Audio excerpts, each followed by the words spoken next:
साथ मैं हूं अमृता गर्ग। शुरुआत करेंगे नॉकआउट न्यूज से।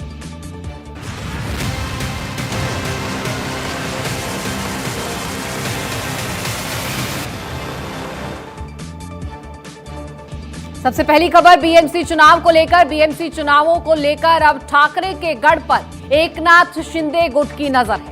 अब तक शिवसेना और उसके चुनाव चिन्ह को लेकर दोनों में विवाद। निकाय चुनाव में उद्धव ठाकरे और शिंदे गुट आमने सामने होंगे। 1960 के दशक से ठाकरे परिवार का गढ़ रहा है मुंबई, लेकिन शिंदे खेमे ने करीब 1.5 दर्जन इलाकों में संगठन को मजबूत किया है। अब ऐसे में आगामी बीएमसी चुनाव हो सकते हैं रोचक और घमासान भी यहां पर देखने को मिल सकता है। आजाद के साथ जुड़ रहे जम्मू एवं कश्मीर के कई कांग्रेसी नेताओं की अब बात कर लेते हैं। इस पर जम्मू एवं कश्मीर की कांग्रेस प्रभारी रजनी पाटिल ने कहा है कि जो लोग आजाद के साथ जा रहे हैं वे कई दिनों से निष्क्रिय हैं। राज्य में गुलाम नबी आजाद का चुनाव जीतने का कोई रिकॉर्ड नहीं है। आजाद के इस्तीफे से जम्मू कश्मीर कांग्रेस पर कोई असर नहीं होगा। और उधर हुड्डा के आजाद रुख से हरियाणा कांग्रेस में हड़कंप मचा हुआ है। हरियाणा में भी कांग्रेस के लिए मुश्किलें बढ़ने लगी हैं। हुड्डा की आजाद से हुई मुलाकात से हरियाणा कांग्रेस में हड़कंप मचा हुआ है और अब कुमारी शैलजा ने भूपेंद्र सिंह हुड्डा के खिलाफ मोर्चा खोल दिया है। आला कमान को पत्र लिखकर हुड्डा को कारण बताओ नोटिस जारी करने की मांग उठ रही है। केसी वेणुगोपाल और विवेक बंसल से शिकायत की गई है। केसी वेणुगोपाल ने कहा है कि हाईकमान के समक्ष ये मुद्दा जरूर उठाएं। कांग्रेस नेता रणदीप सुरजेवाला का बयान सामने आया है। कांग्रेस अध्यक्ष पद को लेकर उन्होंने बयान दिया है। बोले कि राहुल ने कभी नहीं कहा कि वो नामांकन नहीं करेंगे। कांग्रेस के कार्यकर्ता जरूर चाहते हैं कि राहुल गांधी अध्यक्ष बने। और दिल्ली में केजरीवाल सरकार पर कोई संकट नहीं है। दिल्ली विधानसभा में विश्वास प्रस्ताव पास हो गया है। शराब नीति और शिक्षा घोटाले को लेकर हंगामा जरूर रहा। भाजपा के 4 विधायकों के निलंबन से सियासी पारा और गर्म हुआ।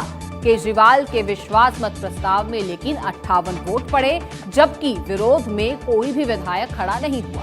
खुद केजरीवाल ने विश्वास मत का प्रस्ताव रखा था और भाजपा को आईना दिखाने की बात कही।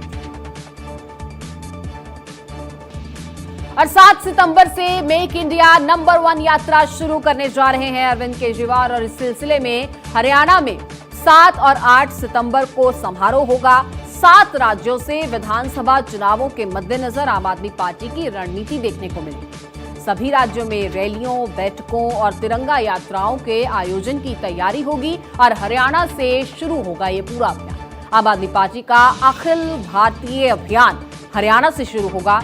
उद्घाटन समारोह में मौजूद रहेंगे पंजाब के मुख्यमंत्री भगवंत मान।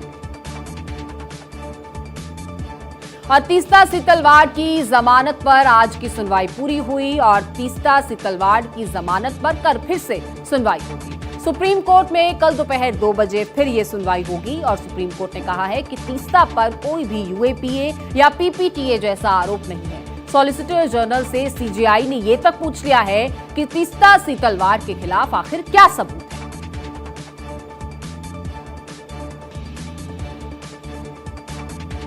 छत्तीसगढ़ में संघ की अखिल भारतीय समन्वय समिति की बैठक हुई और बैठक में संघ प्रमुख मोहन भागवत शिरकत करेंगे। ये बैठक होने जा रही है 10 से 12 सितंबर तक ये बैठक होगी और संघ प्रमुख सहित संघ कार्यवाह दत्तात्रेय होसबोले समेत 5 सह सरकार्यवाह डॉक्टर कृष्ण गोपाल, डॉक्टर मनमोहन वैद्य, रामदत्त चक्रधर, मुकुंदा और अरुण कुमार इसमें शामिल होंगे।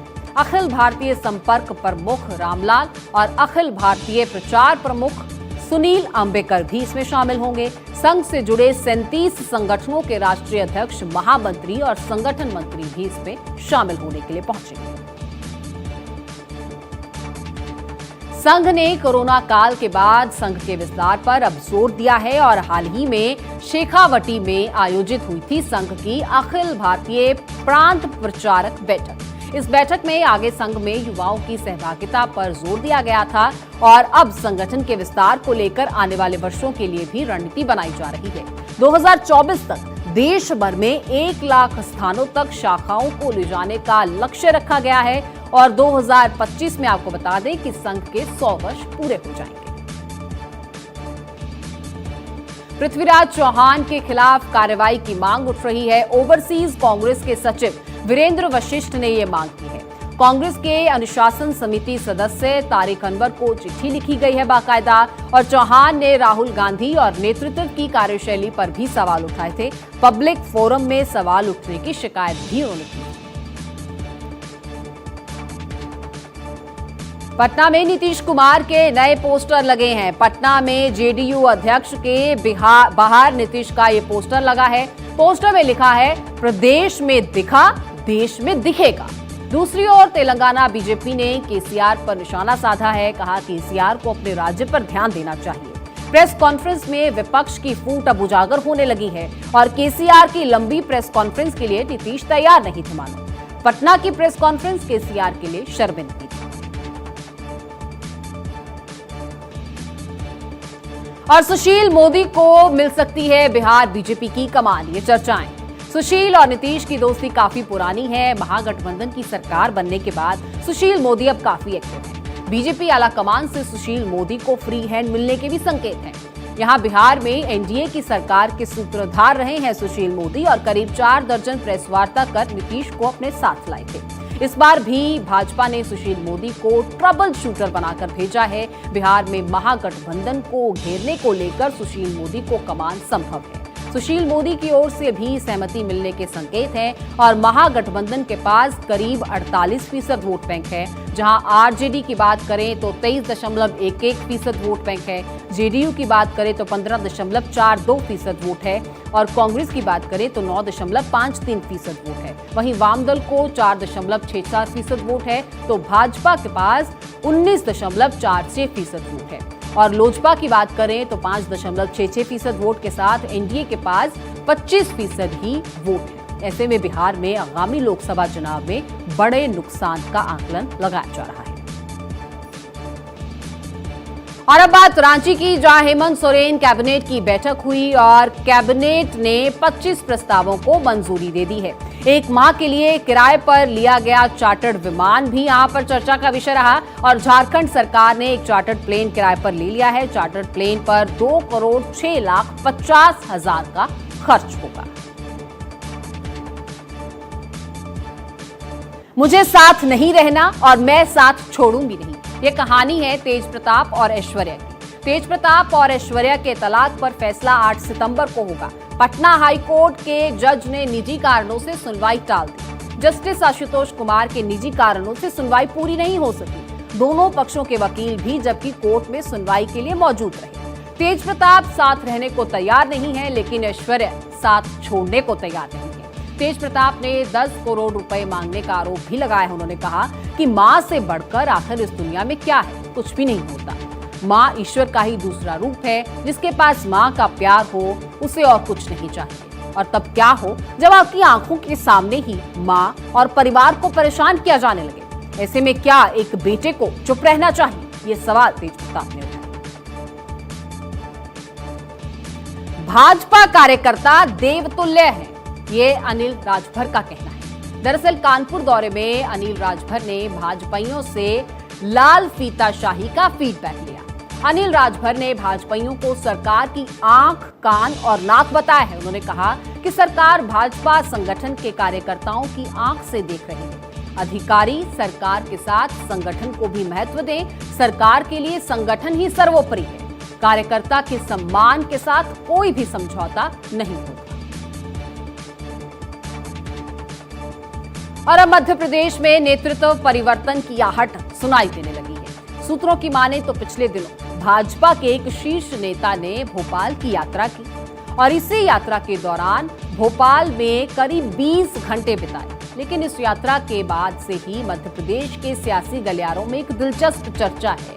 क्या सचमुच गुजरात के पैटर्न पर ही मध्य प्रदेश में मंत्रिमंडल पुनर्गठन हो रहा है? क्या एमपी को मिलेगा शिवराज सिंह चौहान की जगह कोई दूसरा मुख्यमंत्री? क्या 15 सितंबर तक हो जाएगा नए सीएम और नए प्रदेश अध्यक्ष का फैसला? शीर्ष नेता की यात्रा के बाद शिवराज सिंह ने कई प्रशासनिक फेरबदल के फैसले किए हैं और साथ ही धर्मपत्नी साधना सिंह के साथ शिवराज ने धार्मिक यात्राएं भी की। दोनों की वाराणसी में काशी विश्वनाथ की विशेष पूजा अर्चना की तस्वीरें भी हमने देखी और इसके बाद दतिया शक्तिपीठ में चौहान दंपति ने आराधना की। इन चर्चाओं के बीच ज्योतिरादित्य सिंधिया ने भी अपने समर्थकों से संपर्क किया है। अलबत्ता सिंधिया के अलावा नए मुख्यमंत्री की दौड़ में कैलाश विजयवर्गीय और नरोत्तम मिश्रा का भी नाम चर्चा में है, लेकिन आला कमान कर सकती है किसी नए चेहरे पर भी विचार। ये भी चर्चाएं हैं क्योंकि अब राज्य में भी पड़ने लगे हैं नरेंद्र मोदी के चेहरे पर वोट। शिवराज में खत्म होगा रामराज, ये सवाल उठने लगे हैं। दरअसल भगवान राम की प्रतिज्ञा वाला पहाड़ सरकार बेच रही है। शिवराज सरकार जब ये पहाड़ बेच रही है तो सिद्धा पहाड़ पर खड़े होकर भगवान राम ने जो प्रतिज्ञा ली थी, अब उसको लेकर चर्चाएं हैं। पृथ्वी को राक्षसों से बचाने के लिए युद्ध करने की प्रतिज्ञा भगवान राम ने ली थी। पूजनीय और पुरातत्विक पहाड़ को बेचने पर अब शिवराज सरकार आमादा है। मध्य प्रदेश के सतना जिले में स्थित है ये सिद्धा पहाड़ और सतना में स्थित सिद्धा पहाड़ को खोदने की प्रशासकीय अनुमति दी जा रही है। रामचरितमानस और वाल्मीकि रामायण में भी सिद्धा पहाड़ का उल्लेख है। और यूपी में मदरसों के सर्वे पर सिद्दुद्दीन ओवैसी का बयान आया है। उन्होंने कहा है कि आरएसएस के स्कूलों का भी सर्वे नहीं होना चाहिए, निजी स्कूलों का भी सर्वे होना चाहिए। सर्वे कराना है तो सबका हो, सिर्फ मदरसों का नहीं। 2 मदरसों पर बुलडोजर क्यों चलाया गया, ओवैसी ने सवाल पूछे। ओवैसी ने कहा कि इसका आतंकी कनेक्शन है तो उसे सजा हो। मुसलमानों को टारगेट किया जा रहा है, ये भी उनके बयान है। उन्होंने कहा कि मुसलमानों को मुख्य धारा से दूर आखिर कौन रखना चाहता है? क्या असम के मुख्यमंत्री चीफ जस्टिस हैं? असम में मदरसों को क्यों तोड़ा जा रहा है? और अलकायदा लिंक है तो कोर्ट में साबित करें। आतंकी संगठनों से लिंक है तो इसको कोर्ट में साबित करें, ये कहना है सिद्दुद्दीन ओवैसी का। और अब बात 1100 साल पुराने उदयपुर महल की करेंगे। ये महल आजाद है, अब काजी का ठिकाना नहीं बल्कि राज्य संरक्षित स्मारक घोषित हो गया है। 1100 साल पहले राजा उदयादित्य ने इसे बसाया था। उदयपुर में राजा भोज के पुत्र थे परमार राजा उदयादित्य। विदिशा के उदयपुर गांव में इसे कई मील फैलों बनाया गया था। इस महल मध्य प्रदेश राजपत्र में अधिसूचना इसकी जारी कर दी गई है। निर्णय पर अंतिम मोहर लगा दी गई है। और तमिलनाडु में भाजपा और डीएमके आमने सामने हैं। बीजेपी चीफ और राज्य के वित्त मंत्री के बीच जुबानी जंग की भी खबरें हैं और इसी के अन्नामलाई और वित्त मंत्री पलानीवेल थियागराजन में जुबानी जंग हुई है और तमिलनाडु के बीजेपी प्रमुख अन्नामलाई का बड़ा बयान इस पर सामने आ गया है। तमिलनाडु के वित्त मंत्री पलानीवेल थियागराजन मेरा अपमान करते हैं, ये उन्होंने कहा।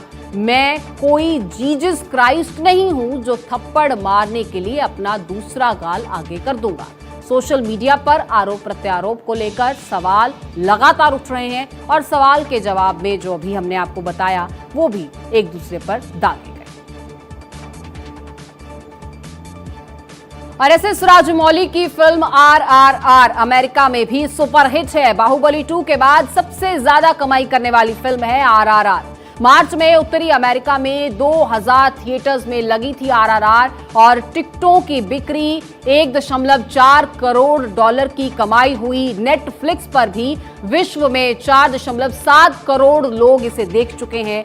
RRR ऑस्कर की दौड़ में भी शामिल हो सकती है। भारतीय फिल्म RRR के हर जगह चर्चे।